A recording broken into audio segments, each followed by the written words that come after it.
শেখ হাসিনার বিরুদ্ধে মানবতা বিরোধী অপরাধের মামলায় আন্তর্জাতিক অপরাধ ট্রাইব্যুনালে যুক্তি উপস্থাপন করছেন রাষ্ট্র নিযুক্ত আইনজীবী। এটি সরাসরি সম্প্রচার করা হচ্ছে। এই যুক্তি উপস্থাপনের বিষয়ে সর্বশেষ তথ্য জানাতে এই মুহূর্তে ট্রাইব্যুনাল চত্বর থেকে যোগ দিয়েছেন সহকর্মী জাহিদুল বাশার। জাহিদুল বাশার, আসামি পক্ষের অর্থাৎ শেখ হাসিনার পক্ষের রাষ্ট্র নিযুক্ত আইনজীবী আসামির পক্ষ হয়ে যুক্তি উপস্থাপন করছেন এবং এটি সরাসরি দেখানো হচ্ছে। আপনার কাছে একটু জানতে চাই, এই যে কি ধরনের যুক্তি আসলে উপস্থাপন করা হচ্ছে? লোপা, দেখুন, মূলত এখানে এর আগে রাষ্ট্রপক্ষ থেকে চিফ প্রসিকিউটর তিনি শেখ হাসিনা সহ ৩ আসামির বিরুদ্ধে এই আদালতে ৫৪ জন সাক্ষী যে সাক্ষ্য দিয়েছেন সেই সাক্ষীর সাক্ষ্যের বক্তব্য এবং এগুলোর যে আইনি দিক সেগুলো তুলে ধরে লিগ্যাল আর্গুমেন্টগুলো তিনি তুলে ধরেছেন যে কেন শেখ হাসিনার মানবতা বিরোধী অপরাধের বিচার এখানে হওয়া উচিত, কেন তাকে সর্বোচ্চ শাস্তি দেওয়া উচিত, সেগুলোর লিগ্যাল পয়েন্টে তিনি ব্যাখ্যা করেছেন। সাক্ষীরা কি কি বলে গেছেন তিনি বলেছেন যে আন্তর্জাতিক অপরাধ ট্রাইব্যুনালের যেই মূল দুটি শর্ত, অর্থাৎ মানবতা বিরোধী অপরাধের এখানে মূল দুটি শর্ত যদি আমরা বলি, একটি হচ্ছে ঘটনাটি ওয়াইড স্প্রেড হতে হবে, আর একটি সিস্টেমেটিক বা পদ্ধতিগত অপরাধ হতে হবে। সেগুলো কিভাবে সারা দেশ জুড়ে হয়েছে, একই রকমের অপরাধ, কমন একটা স্ট্রাকচারের উপরে শেখ হাসিনার নির্দেশে লেথাল উইপেন ব্যবহার করা, হত্যা করা, নির্বিচারে গুলি করা, এগুলো কিভাবে সব জায়গায় একই রকম ভাবে হয়েছে সেই বিষয়গুলো তিনি তুলে ধরেছেন। কিন্তু আজকে শেখ হাসিনার পক্ষে যখন তার আইনজীবী, যেহেতু রাষ্ট্র তার পক্ষের আইনজীবী নিযুক্ত করেছেন আমির হোসেন, তিনি বলেছেন যে দেখুন, এই যে বলা হচ্ছে এটি সারা দেশব্যাপী এবং এই ওয়াইড স্প্রেড এবং সিস্টেমেটিক এই অপরাধ হয়নি, সেখানে সব জায়গার অপরাধের ধরন এক না এবং এটি কিন্তু সারা দেশব্যাপী হয়নি, এটি তার বক্তব্য। তিনি বলেছেন, অনেকগুলো যুক্তি তিনি তুলে ধরেছেন। আপনি জানতে চাচ্ছিলেন শেখ হাসিনার পক্ষে তিনি প্রথমেই এসছেন যে এই যে আইনে বিচার হচ্ছে এই আইনটা তিনি বলেছেন যে এটি একটা হাত পা বাঁধা আইন, এখানে অনেক কিছু করার সুযোগ নেই, তার ভিতরেই তাদেরকে আর্গুমেন্ট করতে হচ্ছে, তার ভিতরেই তিনি তার আইনজীবী তার আসামির পক্ষে তিনি সেখানে আইনি লড়াই চালাচ্ছেন। এইখানে তিনি এই রাজাকারের বিষয়টি তিনি শুনছিলেন যে খানিকটা তিনি বলেছেন যে শেখ হাসিনা আসলে আন্দোলনকারীদের রাজাকার বলেননি, তিনি মূলত যারা রাজাকার তাদেরকেই মিন করেছেন। আদালত এক সময় পাল্টা বলেছেন যে ১৯৭১ সালের পরে রাজাকার একটা গালি শব্দ, সেই শব্দটি কেন তিনি ব্যবহার করেছেন, আর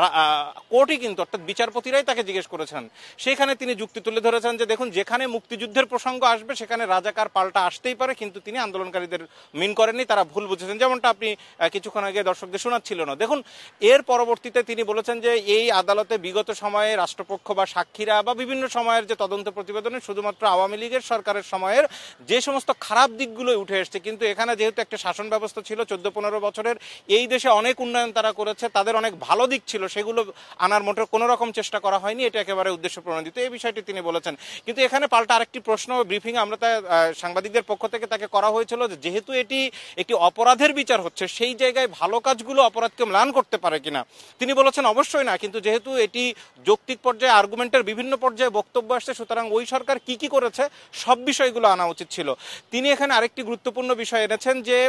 দেখুন, এই যে জুলাই আন্দোলনের সময় তিনি বলতে চেয়েছেন যে তার আগে তত্ত্বাবধায়ক সরকারের যে প্রেক্ষাপট এখানে এসছে, যে কিভাবে আওয়ামী লীগ সরকার তত্ত্বাবধায়ক ব্যবস্থা বাতিল করে সারা দেশকে কুক্ষিগত করেছে ক্ষমতায় থাকার জন্য, এই ক্ষেত্রেও তিনি যুক্তি দিয়েছেন যে এই তত্ত্বাবধায়ক সরকারকে কুলুষিত করার প্রথম কাজটি করেছিল বিএনপি, সেটি তার বক্তব্যে এসে তিনি সেই দাবি করেছেন। এখানে আমির হোসেন আরো বেশ কিছুদিন কিন্তু তিনি তার যুক্তিতর্ক এখানে তিনি উপস্থাপন করবেন এবং তিনি তার খুব স্বাভাবিকভাবেই, তিনি যেহেতু তার শেখ হাসিনার পক্ষের আইনজীবী, তিনি বলেছেন যে তিনি চান যে তার যেই আসামি যিনি রয়েছেন শেখ হাসিনা সহ আসাদুজ্জামান খান কামাল, তারা মুক্ত হবে, এটি তার আর্গুমেন্ট, কারণ তিনি সেভাবেই কিন্তু আগামী দিনগুলোতে যুক্তি উপস্থাপন করবেন। এখন পর্যন্ত যে আসামি পক্ষের আইনজীবীর যুক্তিতর্ক উপস্থাপন আরো বেশ কিছুদিন চলবে, সেটি নির্দিষ্ট কোনো দিন আছে কিনা এবং এর পরের আইনি প্রক্রিয়া কি হতে যাবে তাহলে? না, দেখুন, সেই রকম কোনো নির্দিষ্ট দিন নেই, তবে যেটি ধারণা করা হচ্ছে আরো ২-৩ দিন হয়তো তার লাগতে পারে, কারণ এটা একটা ৫৪ জন সাক্ষী সেখানে সাক্ষ্য দিয়েছে, তাদের প্রত্যেকের বক্তব্যগুলো তিনি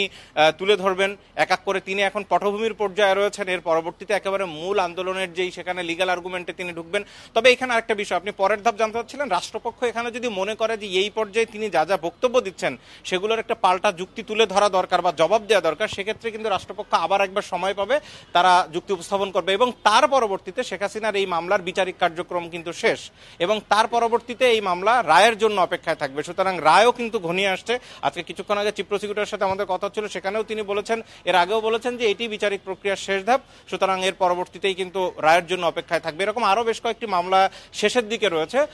আরো ৩টি মামলা যদি আমরা বলি, চাংখারপুল হত্যাকাণ্ড, আশুলিয়া হত্যাকাণ্ডের তো আজকে ২ জনের সাক্ষ্য গ্রহণ করা হয়েছে, এই মামলাগুলোও কিন্তু শেষের দিকে, অর্থাৎ ডিসেম্বরের দিকে মোটামুটি ৩-৪ একটি মামলার অর্থাৎ এই বছরের মধ্যেই রায় কিন্তু আসতে পারে তেমন একটা ধারণা দেওয়া হয়েছিল এবং সব মিলিয়ে হিসাব করলে কিন্তু সেটি সম্ভব তাই মনে হচ্ছে। জি, জাহিদুল বাশার, আপনাকে অনেক ধন্যবাদ।